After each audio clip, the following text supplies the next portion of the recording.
I'm 45 years old. Not very old in the grand scheme of things, granted, but old enough to have seen some very concerning changes and developments in this country.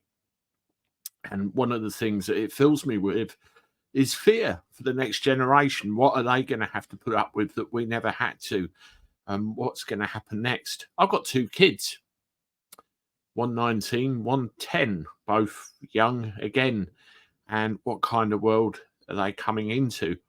Now, I hold the responsibility for this firmly in the seats of power, the government, the people that are supposed to look after us. At least that's what they are voted into place for. I've seen events happen in this country over the last week.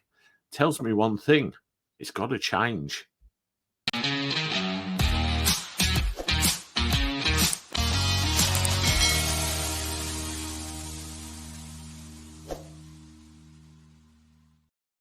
Hello, everybody. Welcome back to the channel. Hope you're doing well. Thanks for joining me. Make sure you hit the like button before we get much further, and also subscribe to the channel. Keep up to date with everything that happens here, and I appreciate it. Well, what is going on?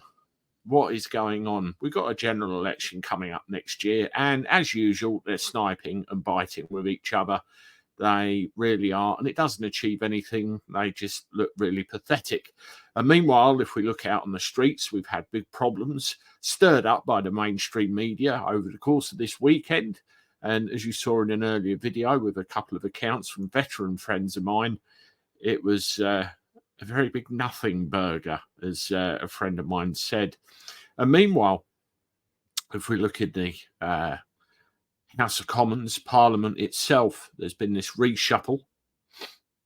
It's more of a save skin exercise. I don't think there's any good of the country or any feeling of good of the country there. I think it really is good of the party, future of the party. We're thrashing around in the waves trying to save ourselves kind of move. I mean, David Cameron, come off it. That just proves one thing to me. Sunak has no confidence in the ability of any of his politicians to fill the role of Home Secretary. So he shifts cleverly into that role and brings David Cameron in as Foreign Secretary, who, by the way, has been made a lord just to shuffle him in. So he gets a lifetime peerage, probably one of those that gets a few £100 on the side for just running in, signing in and buggering off afterwards. It is all a big quango, and it's all got to change. Now, the problem is the voting system in this country. It's all been set up for years and years and years, and it's very biased for the main two, Conservative, Labour. We have a media who won't give the smaller parties any kind of look-in, big enough to influence opinion in any other way apart from Conservative and Labour, and we really are stuck. I saw a comment a little while ago that says, if you vote for reform, you will split the vote and Labour will win. Well, that may be so, but is that because of their mentality that people have in this country with regard to what we vote for and how we vote? Don't we see that it's a big and utter cluster freak and things need to change? They do, and they have to now. And I hope people begin to see. Just look at what's happening. It's heartbreaking. Now, Ben Habib, the deputy leader of the Reform Party, Reform UK, made a statement on YouTube yesterday, and I have permission to share this statement with you, and I want you to listen to what he has to say, and I hope in some way you agree with it.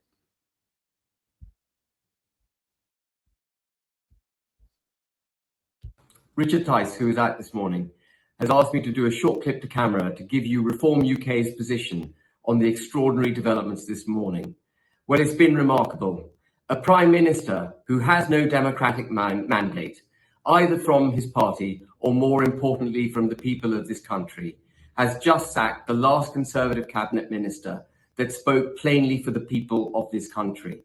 Suella Braverman was committed to stopping illegal migration, committed to bringing immigration down, and committed to restoring law and order on our streets by rightfully calling out the police force.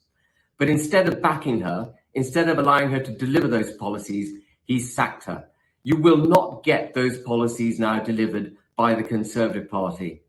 And he's replaced her, in effect, with a former Prime Minister who voted Remain, campaigned for Remain, had to resign because of his position on Remain. And in order to bring him into cabinet, he had to elevate him to the House of Lords, talk about cronyism. And he turned his back on his own MPs to do this. In effect, it was also a vote of no confidence by the Prime Minister in every single other MP in the Commons. He had to go outside the Commons to get Suella's replacement. It's an affront to democracy. Rishi Sunak cannot be the man that will lead this country out of the dire state into which he and his party have delivered it. If you want change, if you want the country to stop the incessant boats entering it, if you want to bring immigration down, if you want taxes cut, if you want the country deregulated, if you want policies made for British national interests, if you want Northern Ireland taken back into the United Kingdom, there is now only one party that can deliver that, and it's Reform UK. If you want change, you have to vote for it. I can't argue with pretty much everything he just said. I've actually seen Ben Habib live, and he knows his stuff.